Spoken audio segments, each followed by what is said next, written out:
Voilà. Souvent, on me demande comment faire une manche. Je vous ai montré comment monter des mailles dans mes autres vidéos, les augmentations, les divers points, les côtes, voilà, qu'on fait en bas des manches. Et là, je vais vous montrer comment on fait une manche, puisque c'est ce qui manquait en fait dans mes vidéos. Donc, pour tricoter avec de la laine numéro 3, aiguille numéro 3, voilà, j'ai monté pour une taille 42, 40-42, c'est un pull pour moi, j'ai monté 60 mailles.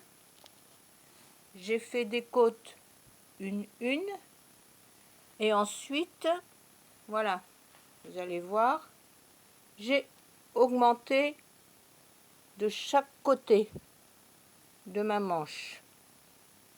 Voilà. Ensuite, quand j'ai eu la bonne dimension, soit on mesure sur son bras, en partant du poignet jusqu'en dessous du bras, ou sur un pull qui nous va, j'ai fait mes diminutions.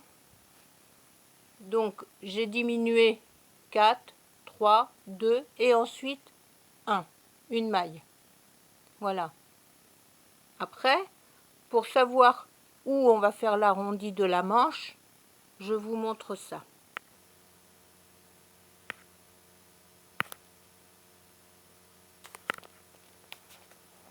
Voilà, j'ai superposé ma manche au dos du pull que j'ai fait avant.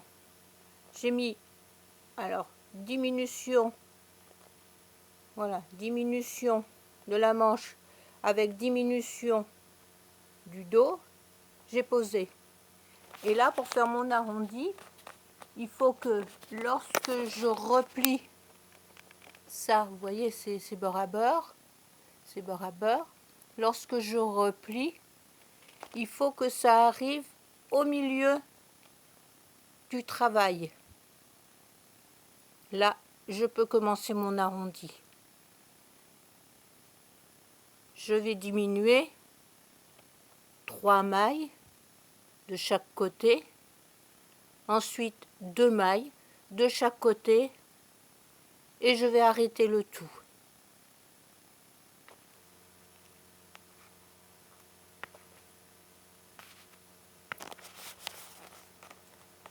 Donc voilà, j'ai diminué mes 3, 2 et ensuite j'ai tout arrêté. Bon là, ça fait des côtes parce que c'est du point de riz double. Mais sinon, une fois qu'il y aura la couture, ça va faire un bel arrondi. Voilà, donc je récapitule. Les côtes, pour une laine qui se tricote avec des aiguilles numéro 3, pour une taille 40-42, un pull femme.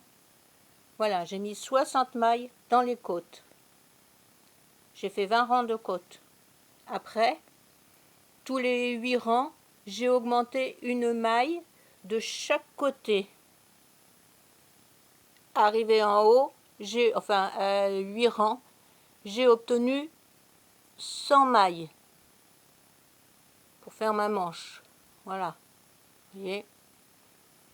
Ensuite, j'ai diminué, comme pour le dos et le devant, 4 mailles de chaque côté, 3 mailles de chaque côté, 2 mailles de chaque côté, ensuite une maille.